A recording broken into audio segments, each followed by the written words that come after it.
Okay ચલો. તો હવે આજનો આપણો પહેલો લેક્ચર લેશે. હું કોઈ પણ જગ્યાએ કોઈ પણ લેક્ચર લઉં ને ત્યારે સૌથી પહેલો લેક્ચર આ જ હોય છે. સબ્જેક્ટ કોઈ પણ હોય પણ લેક્ચર હંમેશા આ જ હોય છે.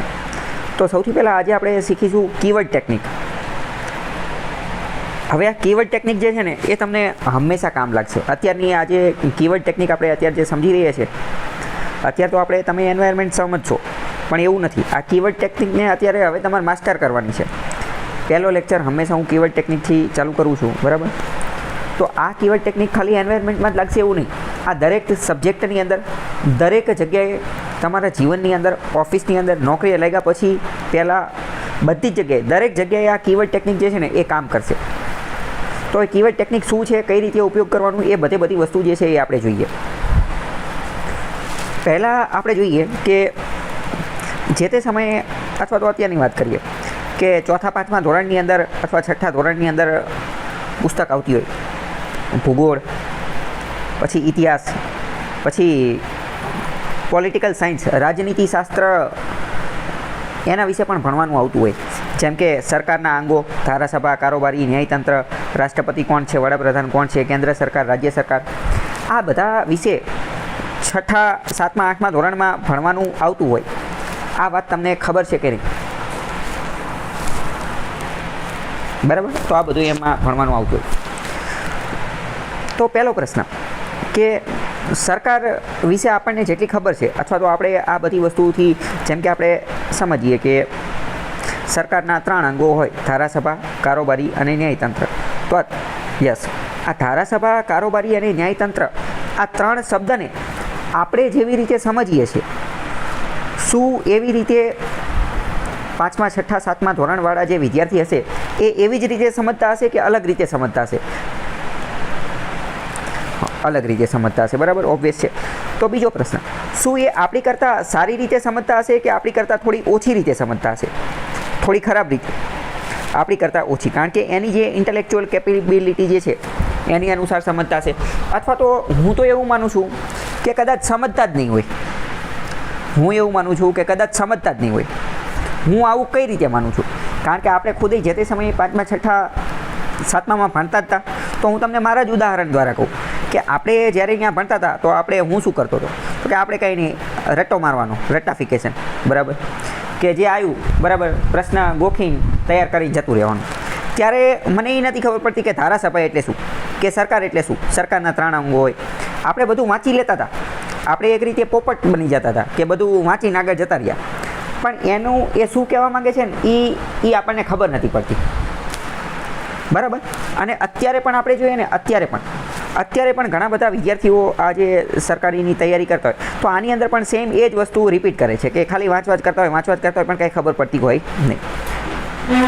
તો આની માટે કીવર્ડ ટેકનિક શું કહે છે?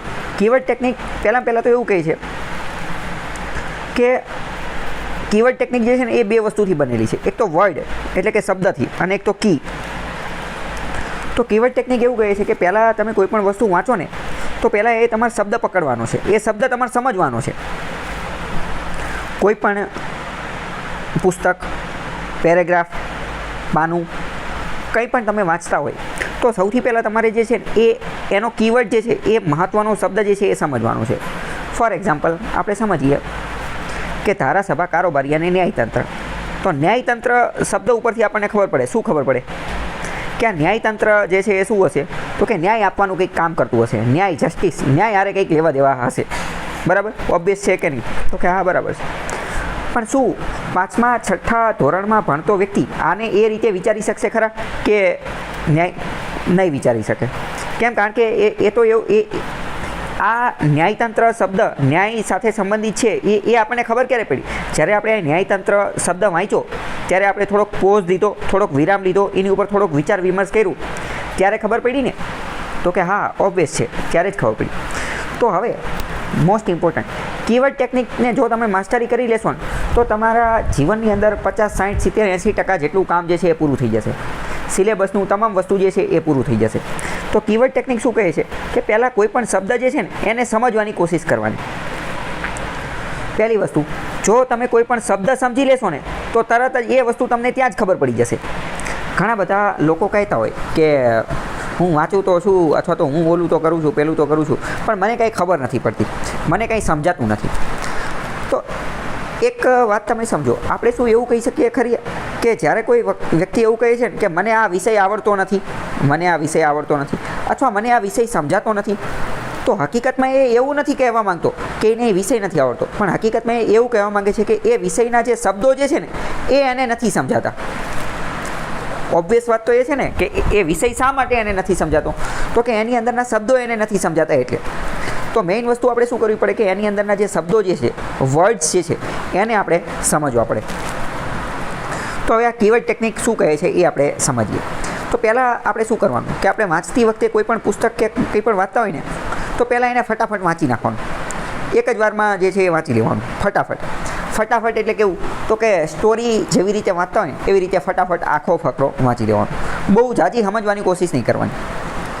હવે પહેલી વાર તમે એને ફટાફટ વાંચી લેવો એટલે તમને થોડો ઘણો તો આઈડિયા આવે ને, 10% જેટલું તો સમજાય ને કે બરાબર આ કંઈક આની વાત કરે છે, રામ સીતા રામાયણ લક્ષ્મણ એવી કંઈક વાત કરે છે, તો 10% જેટલો આઈડિયા આવે.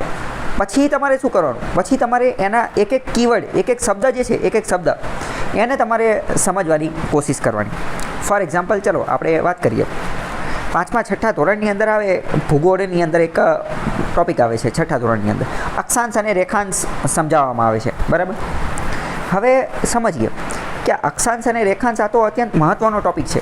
એક રીતે એવું કહી શકીએ કે આ અક્ષાંશ અને રેખાંશ એટલો મહત્ત્વનો ટૉપિક છે કે આના આધારે તો કયા દેશમાં કેટલા વાગેલા છે એટલે કે સમય એ નક્કી થાય, આના આધારે તો કયો દેશ કઈ જગ્યાએ આવેલો છે એ નક્કી થાય. તો આ તો અત્યંત મહત્ત્વનો ટૉપિક છે ને.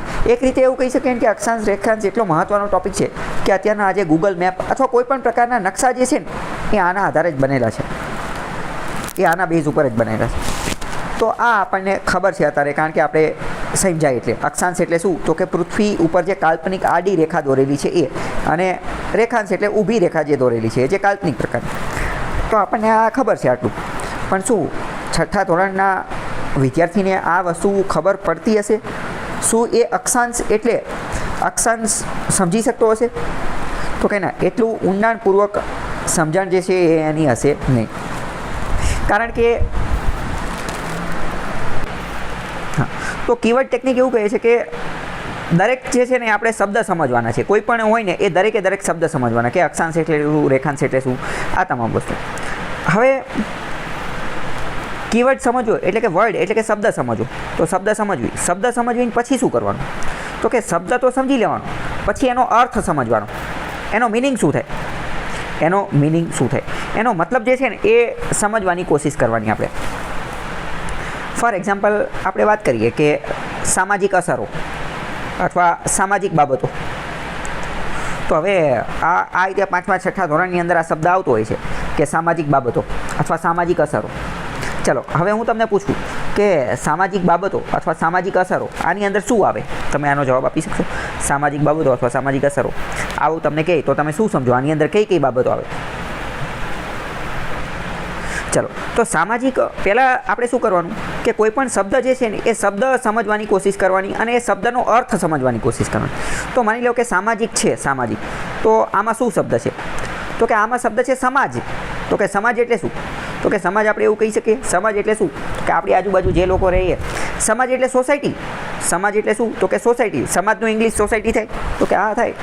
સમાજ એટલે સોસાયટી. સામાજિક એટલે આપણી આજુબાજુ જેટલું દેખાતું હોય ને એ બધું સમાજ. તો કે આપણી આજુબાજુ શું દેખાય? પહેલાં તો દરેક સોસાયટી હોય, દરેક શેરી હોય, દરેક ગલી હોય, આપણા ઘરની આજુબાજુ લોકો રહેતા હોય, બરાબર, એ અલગ અલગ ધર્મ પાળતા હોય, શેરીની અંદર રસ્તા હોય. તો આ દરેક બાબત જે છે ને એ કોની અંદર આવશે? તો કે સામાજિક બાબતની અંદર આવશે. તો આ સામાજિક શબ્દ તો 5મા 6ઠા ધોરણમાં પણ લખેલો હોય છે, પણ ત્યારે શું આપણે એવું સમજતા હોઈએ છીએ? તો કે ના, ત્યારે સમજતા હોતા નથી. તો કીવર્ડ ટેકનિક સૌથી પહેલાં શું કહેવા માંગે છે? કીવર્ડ ટેકનિક પહેલું એવું કહેવા માંગે છે કે આપણે કોઈ પણ વર્ડ, કોઈ પણ શબ્દ જે છે ને એ સમજવાનો. કોઈ પણ વર્ડ, કોઈ પણ શબ્દ જે છે એ સમજવાનો. બીજું, એ વર્ડ, એ શબ્દ સમજ્યા પછી એનો અર્થ સમજવાનો, એટલે કે એનું અર્થ ગ્રહણ કરવાનું, એનો અર્થ જે છે ને એ સમજવાનો, બરાબર. પછી હવે ઘણી બધી વાર શું કરવાનું આપણે કે એ જે શબ્દ જે છે ને એને આપણે ઇમેજિન કરવાની કોશિશ કરવાની, એટલે કે આપણા મગજમાં એનું ચિત્ર ઊભું કરવાની કોશિશ કરવાની. કલ્પના શક્તિ, ક્રિએટિવિટી, સર્જનાત્મકતા આ બધાનો ઉપયોગ કરી, ઇમેજિનેશન પાવરનો ને એ બધાનો ઉપયોગ કરી અને જે છે ને ઇમેજિનેશન પાવરનો સૌથી વધુ ઉપયોગ કરવાનો. આપણે એનું ચિત્ર જે છે ને મગજમાં ઊભું કરવાનું. બીજું અહીંયા હું તમને સાથે ટોપિક કહી દઉં, બરાબર. જેટલી તમારી વધારે ઇમેજિનેશન પાવર હશે એટલું તમે વધારે જીવનમાં આગળ વધશો, પરીક્ષામાં સફળ થશો અને not only exam but also in life. દરેક જગ્યાએ તમે જે છે એ વધારે આગળ વધશો જેટલી તમારી ઇમેજિનેશન પાવર હશે એના આધારે. તમને એવું લાગે એવું કેમ? તો કે એવું એટલા માટે કારણ કે પહેલાં વિચારો કે આલ્બર્ટ આઇન્સ્ટાઈન ખુદ જે છે ને એ ખુદ એવું કહે છે કે ઇમેજિનેશન પાવર જે છે ને એ બહુ અનલિમિટેડ છે, બહુ જોરદાર છે અને એનાથી તમે ઘણું આગળ વધી શકો. અથવા તો ચલો છોડો આઇન્સ્ટાઈનને, આપણે આપણી રીતે જોઈએ. તમે જુઓ કે દુનિયામાં જે કોઈ પણ નવી શોધ થઈ રહી છે અથવા નવી કોઈ પણ વસ્તુ બની રહી છે, શું એ દરેકે દરેક નવી વસ્તુ, દરેક નવું ઇનોવેશન, દરેક નવી શોધખોળ એ જે તે વ્યક્તિના ઇમેજિનેશન પાવર, એની ક્રિએટિવિટી, એની સર્જનાત્મકતા, એનો જે વિચારવાની જે ક્ષમતા જે છે, ક્રિએટિવિટી, જે ઇમેજિનેશન, કલ્પના શક્તિ, શું એના આધારે જ નથી બનતી? તો કે હા, એના આધારે જ તો બને છે ને. આ દરેકે દરેક વસ્તુ જે છે એ એના આધારે જ બને છે. તો આપણે આજે ઇમેજિનેશન પાવર જે છે ને એને સ્ટ્રોંગ કરવાનો છે, એને વિચારવાનો છે. જ્યારે આપણી સામે કોઈ પણ શબ્દ આવે ને તો એ શબ્દ વાંચી અને એ શબ્દ આપણને ખબર નથી પડતી તો આપણે પોઝ થઈ જવાનો, એટલે કે વિરામ લેવાનો. એ શબ્દ ઉપર વિચાર કરવાનો કે આ શબ્દનો મતલબ શું થતો હોઈ શકે, વિચારવાનું અને એનો અર્થ જાણવાની કોશિશ કરવાની. અથવા તો કાંઈ ન ખબર પડે તો ડિક્શનરીનો ઉપયોગ કરવાનો, ગૂગલનો ઉપયોગ કરવાનો અને પહેલાં એનો અર્થ જાણી લેવાનો. અર્થ જાણી લીધા પછી એના વિશે ઇમેજિનેશન કરવાનું, એના વિશે વિચારવાનું, મગજમાં એના વિચારો જે છે એ, જેમ કે ફોર એક્ઝામ્પલ હિમાલય, બરાબર, કે બાળકોને, નાના બાળકો હોય તો એને, અથવા તો આપણે છીએ, બરાબર, કે હિમાલય શબ્દ હું બોલ્યો તો તમારા મગજમાં હિમાલયનું ચિત્ર જે છે એ ઊભું કરવાની કોશિશ કરવાની, બરાબર. ક્રિએટિવિટીનો જે છે એ વધારે ઉપયોગ કરવાનો, બરાબર. હવે બીજી વસ્તુ કે આ જે કીવર્ડ ટેકનિક જે છે એમાં ઘણી બધી વાર કેવું થશે કે મેં તમને કીધું કે દરેક શબ્દ જે છે ને એ આપણે સમજવાની કોશિશ કરવાની. ઘણી બધી વાર એવું થશે કે એ શબ્દ જે છે ને એ તમને ખબર જ નહીં પડતી હોય. જે શબ્દ જે છે ને એ તમને ખબર જ નહીં પડતી હોય. કોઈ નવો જ શબ્દ હશે, જેમ કે ફોર એક્ઝામ્પલ નીચે એ શબ્દ આપેલો છે માલવેર. માલવેર શબ્દનો મતલબ ખબર છે તમને? ચાલો, હા, પહેલાં નથી ખબર પણ પછી તમને ખબર પડી ગયા વાંચ્યા પછી, બરાબર. તો માલવેર શબ્દ ખબર નથી, તો જ્યારે કંઈ ખબર ન પડે તો આપણે વિચારવાનું કે એની આજુબાજુનો શબ્દ વિચારવાનો કે આનો મતલબ શું થતો હોઈ શકે. ચલો, હવે માલવેર જે છે ને એનું આપણે થોડું, એમાં આપણે કીવર્ડ ટેકનિકનો ઉપયોગ કરીએ કે આમાં કીવર્ડ ટેકનિક કઈ રીતે ચાલે છે. હકીકતમાં અંગ્રેજી જે છે ને, અંગ્રેજી એમાં રૂટ વર્ડ્સ હોય. હકીકતમાં રૂટ વર્ડ્સ ગુજરાતીમાં પણ હોય, દરેક ભાષામાં હોય. કઈ રીતે હોય, શું હોય એ આપણે અત્યારે સમજીએ. રૂટ વર્ડ એટલે શું? રૂટનો મતલબ શું થાય? તો કે રૂટનો મતલબ થાય મૂળ. મૂળ એટલે શું? તો કે એ વસ્તુ, એ જગ્યા કે જેમાંથી એ શબ્દ બનેલો છે. રૂટ વર્ડ એટલે શું? તો કે મૂળ, એટલે કે જેમાંથી એ શબ્દ બનેલો છે એ. તો હકીકતમાં માલવેર જે છે ને એ માલ અને વેર, એટલે કે માલ એટલે કે માલિશિયસ અને વેર એટલે કે સોફ્ટવેર, એ બેના ઉપયોગથી બનેલો છે. તો હવે હું તમને ડાયરેક્ટ કહી દઉં ને કે કોઈ પણ શબ્દની આગળ અંગ્રેજીમાં જો માલ લાગી જાય ને તો એ ખરાબ વૃત્તિ દર્શાવવા માંડે. અંગ્રેજીમાં એક રૂટ વર્ડ છે MAL, માલ કરી. તો માલ નામનો રૂટ વર્ડ જે છે એ શું દર્શાવે છે? તો કે એ ખરાબ વસ્તુ દર્શાવે છે. એ શું દર્શાવે? ખરાબ વસ્તુ. તો કે માલવેર ઉપરથી હવે તમને ખબર પડી ગયો કે ખરાબ પ્રકારનો સોફ્ટવેર. આવો એક બીજો શબ્દ આવે, માલ પ્રેક્ટિસિસ. તો પ્રેક્ટિસ એટલે શું થાય? તો કે પ્રેક્ટિસ એટલે કોઈ પદ્ધતિ, કોઈ કામ કરવાની રીત, એવું થાય. પ્રેક્ટિસ એટલે શું? કોઈ પદ્ધતિ, કામ કરવાની રીત. પણ એની આગળ માલ શબ્દ લાગી ગયો, માલ પ્રેક્ટિસિસ એટલે શું? તો એનું ગુજરાતી થાય ગેરરીતિ. એટલે કે કામ કરવાની ખરાબ રીત, ખોટી રીત, ગેરરીતિ. કેવી રીત? તો કે ગેરરીતિ, ખોટી રીત.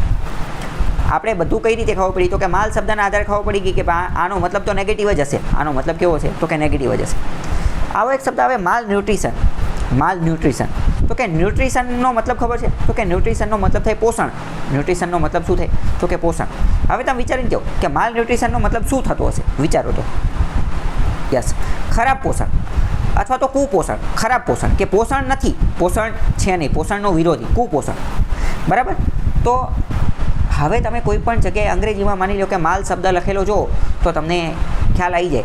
ભલે એ શબ્દ તમને નથી ખબર પડતી પણ તમને એટલો તો આઈડિયા આવી જાય કે આનો મતલબ કેવો થતો હશે તો કે નેગેટિવ પ્રકારનો. શા માટે? કારણ કે આપણે અત્યારે કીવર્ડ ટેકનિકને સમજ્યા, રૂટ વર્ડને સમજ્યા, તો સેમ આ જ વસ્તુ જે છે ને એ ગુજરાતીની અંદર પણ લાગુ પડે. સેમ આ જ વસ્તુ ગુજરાતીની અંદર પણ લાગુ પડે. ચલો, એક સાયબર એટેકનો પ્રકાર આવે, એક સાયબર એટેકનો પ્રકાર આવે રેન્સમવેર. બરાબર. હવે તમે વિચારો કે રેન્સમવેર એટલે શું? તમને ખ્યાલ આવે ખરા કે રેન્સમવેર શું હશે? ચલો સમજીએ. પહેલાં તો સામાન્ય રીતે આપણને ખબર ન પડે કે રેન્સમવેર શું હશે, રેન્સમવેર એટલે શું, બરાબર, આપણને ખબર ન પડે. પણ હવે તમે વિચારો ને કે રેન્સમ શબ્દનો મતલબ શું થાય? રેન્સમનું ગુજરાતી શું થાય, ખ્યાલ છે તમને? તો કે રેન્સમનું ગુજરાતી થાય ખંડણી. રેન્સમ જે છે ને, રેન્સમ એનું ગુજરાતી થાય ખંડણી. તો કે ખંડણી એટલે શું? તો કે એક રીતનો પ્રોટેક્શન ટેક્સ. આપણે બધા બાપુ દાદા ફરીને ન બેઠા હોય, ગમે જ હોય તો કે અહીંથી નીકળવું, અહીંથી નીકળતો નહીં, ઓલું કરી નાખીશ, પેલું કરી નાખીશ, અહીંથી નીકળવા બીકળવાનું નહીં, તારા ટાંટિયા ભાંગી નાખીશ, અથવા તો અહીંથી નીકળવું હશે તો આટલા પૈસા આપવા પડશે, ઓલું કરવું પડશે. બરાબર. તો આ ખંડણી, આપણે ઘણા બધા લોકો જે ખંડણી ઉઘરાવતા હોય, એ ખંડણીને ઇંગ્લિશમાં શું કહેવાય? રેન્સમ કહેવાય. હવે તમે વિચારો, આપણને રેન્સમ શબ્દ ખબર નથી એટલે આપણે આ રેન્સમવેર નહોતા સમજી શકતા. પણ હવે તમે વિચારો, હવે તમને ખબર પડી ગઈ કે રેન્સમ એટલે ખંડણી. તો રેન્સમવેરની અંદર હવે તમે અંદાજ લગાવી શકો ખરા કે આની અંદર ક્યાંક ને ક્યાંક ખંડણી માંગવામાં આવતી હશે. બરાબર. તો ચલો, રેન્સમવેર એટેક શું છે? તો કે રેન્સમવેર એ એક પ્રકારનો એવો એટેક છે કે જેમાં આપણો કમ્પ્યુટર અથવા આપણું જે ડિજિટલ જે છે ને એની ઉપર એટેક કરવામાં આવે અને આપણો ડેટાને એ બધું લોક કરી દેવામાં આવે, અથવા આપણું કમ્પ્યુટર લોક કરી દેવામાં આવે અને પછી આપણને રેન્સમ માંગવામાં આવે અને આપણને એમ કહે કે તમે ખંડણી આપો, 1 લાખ રૂપિયા આપો, 2 લાખ, 5 લાખ, 10 લાખ આપો, તો જ હું તમારો ડેટા પાછો આપું, તો જ હું તમારું પીસી, લેપટોપ, કમ્પ્યુટર, ટેબ્લેટ અનલોક કરું, બાકી કરીશ નહીં. તો શું તમે સમજી શકો ખરા કે હકીકતમાં આ કેટલું સહેલું હતું? ખાલી આપણે એક શબ્દનો મતલબ જાણ્યો, રેન્સમ એટલે ખંડણી થાય, ખાલી આપણે એટલું પતો લગાવ્યું, એટલું જાણ્યું અને એના આધારે આપણને ખબર પડી ગઈ કે ના, આપણે આના આધારે જવાબ સુધી પહોંચી શકીએ. ખ્યાલ આવ્યો કે નહીં? ચલો ફરીથી સમજીએ. કીવર્ડ ટેકનિક શું કહે છે? કે વર્ડ, શબ્દને આઈડેન્ટિફાઈ કરવાનો. તો કે બધાય શબ્દ તો હોય તે, દરેકે દરેક શબ્દ હોય, બરાબર. તો આપણે આ શબ્દને સમજવાનો, એ શબ્દનો અર્થ ખબર ન પડતી હોય તો ડિક્શનરીનો ઉપયોગ કરવાનો, ગૂગલનો ઉપયોગ કરવાનો. ઇમેજિનેશન પાવર, વિઝ્યુલાઇઝેશન પાવર, મગજમાં એનું ચિત્ર બનાવવાનું, મગજમાં જે છે એનું ચિત્ર બનાવવાનું. ચલો બીજું, હવે શબ્દ તો દરેક હોય જ તે, દરેકે દરેક શબ્દ હોય, પરંતુ દરેક શબ્દ મહત્ત્વના ન હોય. વાતની અંદર આપણે વાક્ય હોય કે ફકરો હોય કે કોઈ પણ હોય, એમાં અમુક શબ્દ જે છે ને એ અત્યંત મહત્ત્વના હોય.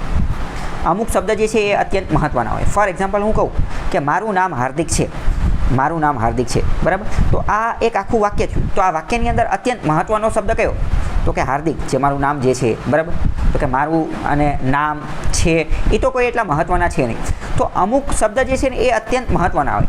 તો અમુક શબ્દ જે અત્યંત મહત્ત્વના જે છે ને એને જ આપણે કીવર્ડ કહીશું, એને જ આપણે શું કહીશું? કીવર્ડ. અને એ ટેકનિકનું નામ જ કીવર્ડ છે, ટેકનિક છે. એટલે આપણે શું કરવાનું કે દરેક જ્યારે આપણે નવો વિષય ભણતા હોય, તો નવો વિષય જ્યારે આપણે ભણતા હોય ત્યારે આપણે એ કીવર્ડને સમજવાના. આપણે બધું નથી સમજવાનું, એ કીવર્ડને સમજવાના અને એ કીવર્ડની અંદર માસ્ટરી અપનાવી લેવાની, એ કીવર્ડ જે છે એ સમજી લેવાના. ફોર એક્ઝામ્પલ સમજીએ કે એન્વાયરમેન્ટ, આપણે પર્યાવરણ સમજવાનું છે, તો પર્યાવરણના અમુક કીવર્ડ હું તમને કહું કે એન્વાયરમેન્ટ એટલે તમને ખબર હોવી જોઈએ, ઇકોલોજી એટલે ખબર હોવી જોઈએ, ઇકોસિસ્ટમ એટલે ખબર હોવી જોઈએ, ફૂડ ચેઇન એટલે ખબર હોવી જોઈએ, ફૂડ વેબ એટલે ખબર હોવી જોઈએ, ઇકોટોન એટલે ખબર હોવી જોઈએ, પોલ્યુશન કંટ્રોલ એટલે જે છે એ ખબર હોવી જોઈએ. તો ઇન શોર્ટ આ બધા જે કીવર્ડ્સ જે છે એ આપણે સમજવાના છે. વર્ડ્સ તો બધા છે જ તે, વર્ડ્સને સમજવા અત્યંત મહત્ત્વના છે. વર્ડ્સનો મતલબ, એનો અર્થ જાણવો ખૂબ જ જરૂરી છે. પણ વર્ડ્સને સમજવા કરતાં પણ અત્યંત મહત્ત્વનું શું છે? કીવર્ડને આઈડેન્ટિફાઈ કરવા અને કીવર્ડને સમજવા, બરાબર. કીવર્ડને આઈડેન્ટિફાઈ કરવા અને કીવર્ડને સમજવા. ચલો અહીંયા હું એક ક્વેશ્ચન પૂછું તમને. માની લો કે એક પ્રશ્ન પૂછાયેલો હોય કે મેઇન્સનો એક ક્વેશ્ચન હું તમને કહું, જેના આધારે થોડું વધારે સારું સમજાશે. તમને એવું પૂછેલું હોય કે તમારો ભત્રીજો તાજેતરમાં 18 વર્ષનો થવાનો છે અને 18મા જન્મદિવસ નિમિત્તે એને શુભેચ્છા પાઠવતો પત્ર લખો. એને શુભેચ્છા પાઠવતો પત્ર લખવાનો તમારા ભત્રીજાને, બરાબર. ચલો હવે તમે વિચારો કે તમે આ પત્રની અંદર શું લખશો? કે ચલો ફોર્મેટને એ બધું તો ખબર છે કે ભાઈ પ્રિય ભત્રીજો ને ફ્રોમ ને ટુ ને એડ્રેસ ને એ તો બધું ખબર છે. મુખ્ય વિષય વસ્તુની અંદર તમે શું શું લખી શકો? તમે વિચારીને કહી શકો? તો આની અંદર અત્યંત મહત્ત્વનો કીવર્ડ કયો છે? તો કે 18 વર્ષ અને જન્મદિવસ, બરાબર. તો કે 18 વર્ષ અને જન્મદિવસ, આ બે અત્યંત મહત્ત્વના કીવર્ડ છે, 18 વર્ષ અને જન્મદિવસ. તો આપણે જે પત્ર લખીએ ને, તો એ પત્રની અંદર કઈ કઈ વિગતો આવવી જોઈએ? તો કે 18 વર્ષ અને જન્મદિવસ આ આવી જોઈએ. બાકી બધી કોઈ ફાકા ફોજદારી ન હોય. પત્ર ગમે એ લખી શકે, કોઈ પણ લખી શકે. ચાની લારીએ પાનના ગલે બેહવાવાળો વ્યક્તિ જે છે ને એ પણ લખી શકે, પણ એ બધું ન ચાલે. આપણે ડેડિકેટેડ કીવર્ડના આધારે 18 વર્ષ અને જન્મદિવસવાળું લખવાનું. એમ તો 2 લીટીમાં પત્ર પૂરો થઈ જાય કે happy birthday my nephew, happy birthday, જન્મદિવસની ખૂબ ખૂબ શુભેચ્છાઓ ભત્રીજા, બરાબર. તો વાત ત્યાં પૂરી થઈ જાય. પણ કીવર્ડના આધારે આપણે લખવું પડે. તો કીવર્ડના આધારે આપણે શું સમજીએ કે ભાઈ જન્મદિવસ છે ને, તો આપણે જન્મદિવસ વિશે લખવું પડે કે જન્મદિવસની અંદર અત્યારે અમુક પ્રકારની કુરીતિઓ આવી ગઈ છે. કેવી કુરીતિઓ આવી ગઈ છે? તો કે કેક મોઢે ચોંટાડવાની, 4-5 કેક કાપવાના અને લોકોને મારવાના, પછી છાશ ને એવું બધું ઉડાડવાનું, પાણી ને એવું બધું ઉડાડવાનું. તો આવી કુરીતિઓ શું અપનાવવી જોઈએ? તો કે ના, નો અપનાવવી જોઈએ. પછી આના કારણે અમુક જે કુરીતિઓ આવેલી છે, તો તમારે આ મુદ્દો જે છે એની અંદર લખવો પડે ને કે ભાઈ તું આવું ન કરતો. બીજું, 18 વર્ષની ઉંમર છે, તો 18 વર્ષની ઉંમર એટલે કે હવે એ કોલેજમાં જશે, બરાબર. 18 વર્ષની ઉંમરે હવે એના ઘણા બધા સપના ને એ બધું હશે, તો એના વિશે આપણે લખવું પડે કે હવે તારે ઘણી વસ્તુનું ધ્યાન રાખવું પડશે, તારે મિત્રો બનાવવામાં સાવચેતી રાખવી પડશે કોલેજની અંદર ને એ બધા. તો આ વસ્તુ જે છે એ આપણે લખવાની હોય. સમજાણું તમે? કે બીજી આડી અવડી ન લખવાની હોય. તો ઇન શોર્ટ કીવર્ડ ટેકનિક જે છે એ અત્યંત મહત્ત્વની છે. કીવર્ડના આધારે એની આજુબાજુ જે છે એ આપણે લખવાનું હોય છે. હવે કીવર્ડ ટેકનિકનો જે એક બીજો મહત્ત્વનો મુદ્દો છે કે શું, આપણે ઘણી બધી વાર શું કરવાનું, આપણે શોર્ટ ફોર્મનો ઉપયોગ કરવાનો. વાંચતી વખતે દરેક જગ્યાએ જે છે ને એ આપણે શોર્ટ ફોર્મનો ઉપયોગ કરવાનો. શોર્ટ ફોર્મનો ઉપયોગ આ અંગ્રેજીમાં થશે, અંગ્રેજીમાં સૌથી વધુ થશે. ગુજરાતીમાં પણ થાય છે, પણ બહુ ઓછો થાય છે. તો કઈ રીતે કરવાનું એ જોઈએ. જેમ કે આપણે ઇતિહાસમાં એક ચળવળ થયેલી હતી, અસહયોગનું આંદોલન. અસહયોગનું આંદોલન 1920માં થયેલું હતું. 1920માં. તો 1920માં જે અસહયોગનું આંદોલન થયેલું હતું એને અંગ્રેજીમાં કહેવાય નોન કોઓપરેશન મૂવમેન્ટ. તો એકદમ સહેલું NCM. તમે ગમે નોટ્સ બનાવતા હોય, ઓલું પેલું ગમે કરતા હોય, તો તમારે ડાયરેક્ટ NCM લખી નાખવાનું. NCM લખી નાખો એટલે તમને ખબર પડી જાય કે ભાઈ આ નોન કોઓપરેશન મૂવમેન્ટ છે. બીજી વસ્તુ, માની લો કે તમે પોલિટીની નોટ બનાવો છો, તો કોઈ પણ જગ્યાએ તમે પ્રેસિડેન્ટ લખવું છે. હું તમને મારી વાત કરું, પ્રેસિડેન્ટ લખવું હોય તો હું શું કરું? P કરું અને ઉપર ગોળ રાઉન્ડ કરું, એટલે મને ખબર પડી જાય કે આ પ્રેસિડેન્ટની વાત કરે છે. પછી દર વખતે પ્રેસિડેન્ટ નોટ્સમાં એ બધી જગ્યાએ લખવાનું નહીં. P લખી અને ગોળ રાઉન્ડ કરી. હા, યસ, ગોળ રાઉન્ડ. હવે માની લો કે મારે પાર્લામેન્ટ લખવું છે, તો હું P કરી અને ચોરસ કરી નાખું. તો આ શું થઈ ગયું? મારો એક ખુદની ટેકનિક થઈ ગઈ. કઈ ટેકનિક? તો કે કીવર્ડ ટેકનિક, અથવા તો આ જે શોર્ટ ફોર્મ ટેકનિક.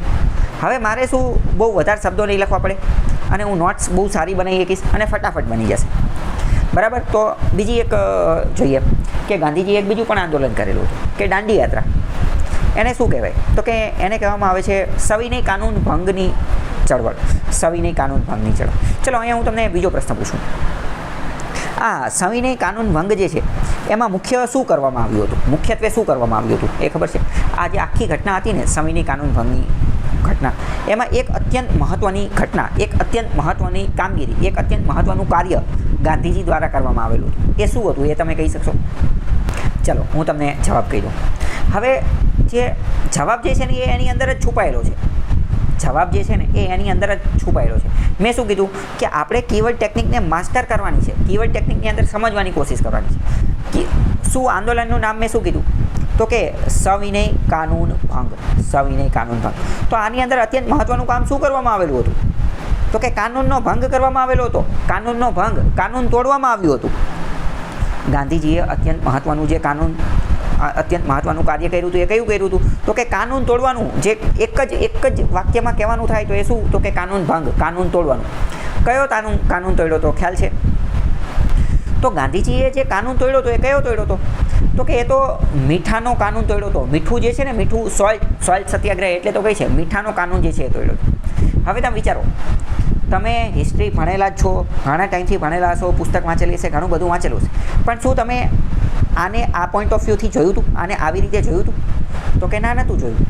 એટલે તમને જવાબ ન આવડ્યો. આ ફરીથી હવે આપણે આને બ્રેકડાઉન કરીએ. કોઈ પણ કીવર્ડ ટેકનિકનો મતલબ જ એ છે, કીવર્ડ ટેકનિકનો મતલબ જ એ છે કે તમે એ કોઈ પણ વિષય, કોઈ પણ ભાષા, કોઈ પણ ફકરો, એને જોવાનો તમારો નજરિયો, વાંચવાની સિસ્ટમ જે છે એ ચેન્જ કરી નાખશે.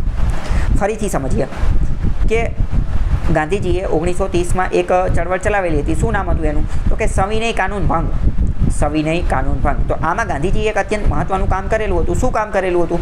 તો કે કાનૂન ભંગ કરવાનું, એટલે કે કાનૂન તોડવાનું. કાનૂન એટલે કે એક્ટ, રૂલ્સ, લો, રેગ્યુલેશન્સ, જે કાયદો કાનૂન જે છે ને એ તોડવાનું કામ કરેલું હતું. તો કે કયો કાનૂન તોડ્યો હતો? તો કે મીઠાનું કાનૂન તોડ્યો હતો. મીઠાનો કાનૂન તોડ્યો હતો, સોલ્ટ. તો કે મીઠાનો કયો કાનૂન તોડ્યો હતો? તો મીઠાનો કાનૂન ગાંધીજીએ એવી રીતે તોડેલો હતો, અંગ્રેજોએ એવો કાનૂન બનાવેલો હતો કે હવે મીઠું જે છે ને મીઠું જે છે ને એ વેચવામાં આવશે. તમને જાણી અને નવાઈ લાગશે કે પહેલાં જે છે ને પહેલાંના સમયમાં એ મીઠું કોઈ કોમોડિટી નથી, એને કોઈ આવી રીતે વેચવામાં નહોતું આવતું. ચલો મીઠાનું છોડો, ચલો હું તમને એક વાત કહું. શું તમે એ વાત સાથે સહમત છો કે થોડા સમય પહેલાં, થોડા એટલે 20, 25, 50, 30, 70 વર્ષ પહેલાં પાણી વેચાતું ન હતું? વાત સાચી કે ખોટી? પાણી જે છે એ વેચાતું ન હતું. આ વાત સાચી કે ખોટી? તો કે હા, સાચી વાત છે. અને અત્યારે તો શું? અત્યારે તો બોટલમાં વેચાય છે. એ સમયે જો ત્યારે કોઈને એમ કીધું હોત કે એક સમય એવો આવશે પાણી જે છે ને એ બોટલોમાં વેચાશે, તો શું કોઈ વિશ્વાસ કરે? તો કે ના, ન કરે. બધા હસી મજાકમાં ઉડાવે. બરાબર? તો સેમ આ જ વસ્તુ છે. પહેલાં જે છે ને એ મીઠું વેચવામાં આવતું ન હતું. મીઠું કેવું હોય? તો એ તો ગમ્યા પડ્યું હોય. 4 રસ્તે ત્યાં બધી જગ્યાએ મીઠાના બહુ મોટા ઢગલા ને એવું બધું પડેલું, ત્યાં જઈને ઉપાડીને લઈને આવતું રહેવાનું. પહેલાં કોઈ મીઠું વેચવામાં આવતું ન હતું. પરંતુ અંગ્રેજોએ શું કર્યું? અંગ્રેજોએ જે છે ને એ મીઠા ઉપર ટેક્સ નાખ્યો અને એને વેચવાનું ચાલુ કર્યું. કર નાખ્યો અને પછી જે છે ને એની ઉપર કર નાખી અને એને વેચવાનું ચાલુ કર્યું. અને કીધું કે મીઠું હવે કોઈ વ્યક્તિ બનાવી શકશે નહીં, કોઈ વ્યક્તિ ઘરે મીઠું નહીં બનાવી શકે. આવો કાનૂન લાવી દીધો, આવો એક્ટ, રૂલ્સ, કાયદો જે છે એ લાવી દીધો. તો ગાંધીજીએ શું કર્યું? કાનૂન ભંગ, સવિનય કાનૂન ભંગ. આ કાનૂનને ભંગ કરી નાખ્યો, તોડી નાખ્યો. તો કે કેવી રીતે તોડ્યો? તો કે અમદાવાદથી ગયા દાંડી, નવસારીની અંદર દાંડી, અને દાંડીની અંદર જઈ અને મીઠું બનાવ્યું. તમને એવું લાગે અમદાવાદમાં કાનો બનાવ્યું? અમદાવાદમાં કઈ રીતે બનાવે? અહીંયા દરિયો નથી. દરિયો ક્યાં છે? દાંડીમાં. ત્યાં જઈ અને મીઠું બનાવ્યું. તો હકીકતમાં અંગ્રેજોનો કાયદો, કાનૂન, એક્ટ, રૂલ્સ શું હતું? તો કે મીઠું બનાવવાનું નહીં, મીઠું તમે ઘરે ન બનાવતા. પણ ગાંધીજીએ એનો શું કર્યું? ભંગ કરી નાખ્યો, તોડી નાખ્યો, મીઠું બનાવી નાખ્યું દાંડીમાં છે. ચલો, આટલું હવે મેં તમને સમજાવ્યું. હવે તમે સમજ્યા કે આ જે કીવર્ડ ટેકનિક જે છે કેટલી અત્યંત મહત્ત્વની છે. ખાલી એક જ શબ્દના આધારે આપણે સમજ્યા. તમે ભણેલા જ છો તો પણ તમે આ જે દ્રષ્ટિકોણ જે છે અપનાવી શક્યા ન હતા. હવે તમે સમજો કે આ લેક્ચર ચાલુ છે, બરાબર? 27 મિનિટ જેટલી થઈ ગઈ, બરાબર? ઘણો બધો ટાઈમ આની અંદર જતો રહ્યો, તમને એવું લાગતું હશે. પણ વિચારો કે હવે આ જે ટેકનિક જે છે, આ ટેકનિકથી શું દરેક વિષયની અંદર, દરેકની અંદર તમારી સમજવાની શક્તિ, જોવાની, વિચારવાની શક્તિમાં કોઈ પરિવર્તન આવશે કે નહીં આવે? બરાબર? હવે પરિવર્તન તરત આવશે. ચલો, હવે સવિનય કાનૂન ભંગ, આની અંદર તે હજી એક બીજો શબ્દ છે. કયો શબ્દ તમે પકડી શકશો?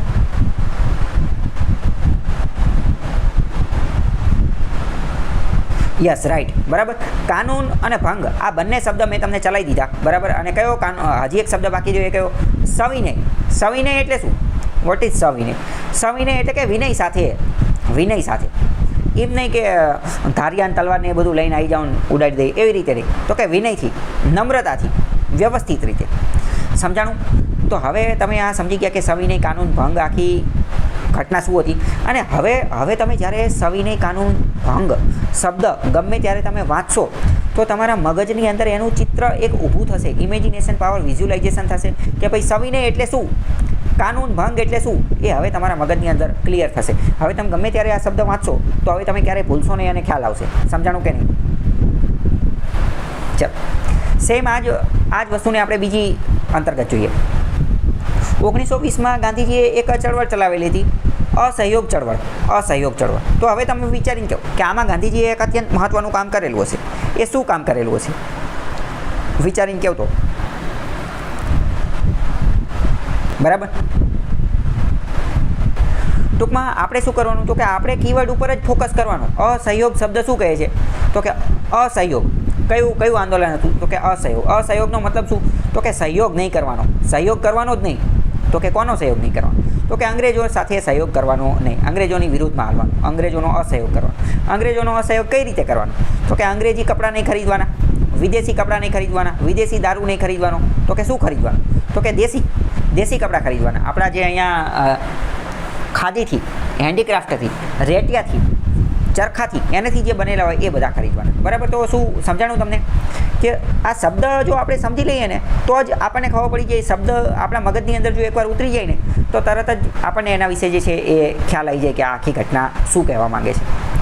ઓકે, સમજાણું કે નહીં? ચલો, કીવર્ડ ટેકનિક ઉપર જ હું તમને એક બીજો ક્વેશ્ચન પણ પૂછું.